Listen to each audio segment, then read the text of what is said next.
In this episode, we're going to discuss a big campaign with Chosen Foods around a micro-influencer program.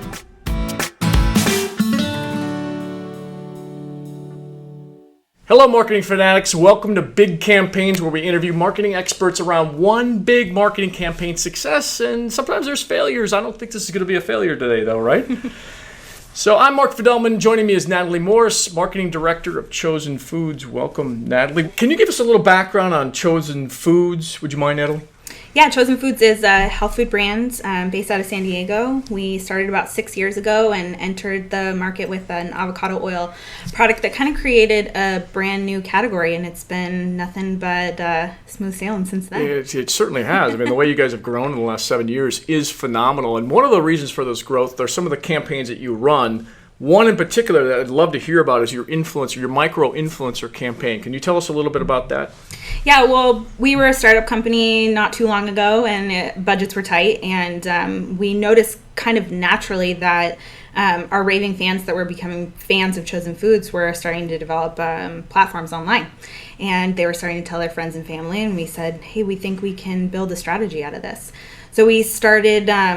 We originally started bringing in somebody to run an influencer marketing campaign, and we just started reaching out to every single possible micro-influencer that we could find that usually had already been a fan of Chosen Foods, had already posted about Chosen Foods online somewhere, was using our products in some application, and was ready and willing to tell our story to the rest of the world. Micro-influencers are particularly interesting to me because there's an authenticity about them that you just don't get when you have the bigger brands, bigger influencers. Yeah. A lot of our micro influencers have become big influencers, and over the course of time, their audience has seen us on repeat over and over and over again. And it just seems so much more authentic to have that kind of a story being told about your brand. And we like to say, one night stand is not the way to run influencer marketing where you do it one time. You got to get married to these people. You have to develop these storylines, and they need to see that you're really in a committed relationship, to use a marriage analogy, before they start to develop that trust with your brand. That's what we've seen. Now, one night stands will work for some people, some brands, but we think the marriages are the best option. But too many companies aren't doing that today, and they need to. Yeah, and it's too easy to outsource. There's a lot of people that want to take your influencer marketing strategy away from you, and it's really, really, really important to keep at least a point person within your company, that head of communication between you and who the influencers are working with. So what was the end result of this campaign, the last one you ran with the micro-influencers? It sounds like it's ongoing. But it is. It's why is it ongoing. so important to Chosen Foods that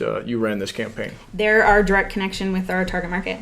I mean, simple as that. We use our influencers for everything from product launch strategy to we'll even have partnerships with certain retailers where we say we're not going to participate in this kind of canned marketing program that a retailer wants, but instead we're going to have 25 influencers over the course of time pitching about a product that's sold just in your store.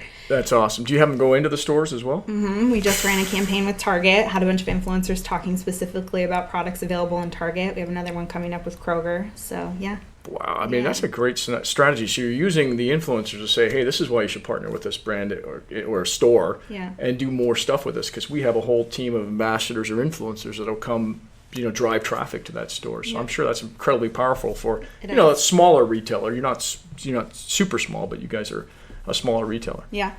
No, it works really well. From a value standpoint, for Chosen Foods, the most of our content is food related. People are taking pictures of what they eat when they cook with their food, and we often have even other brands comment on how high of a quality of content we have coming out of our social media channels. And part of it is to the credit of our senior communications manager, who is very, very great at picking Instagram-worthy photos. But I would say 90% of the content that we post on our social media content is user-generated. They're influencers and fans who are taking incredibly high-quality pictures, and we're able to reshare those pictures. It keeps our fan base engaged. We know that our fan base is engaged because we're using all these tools like Rival IQ to continue to track what our engagement rates are.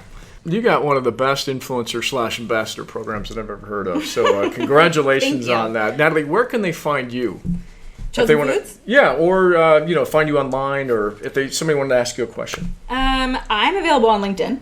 Okay. But Chosen Foods is all over social media. We're on Instagram and Facebook and Pinterest, and you can find us pretty much anywhere. And we're going to have links to all of those in the notes below. So again, Natalie, thanks for joining us on the show. What a wonderful campaign. I'm even more impressed than I thought I'd be after listening to your stories. Thanks for having me.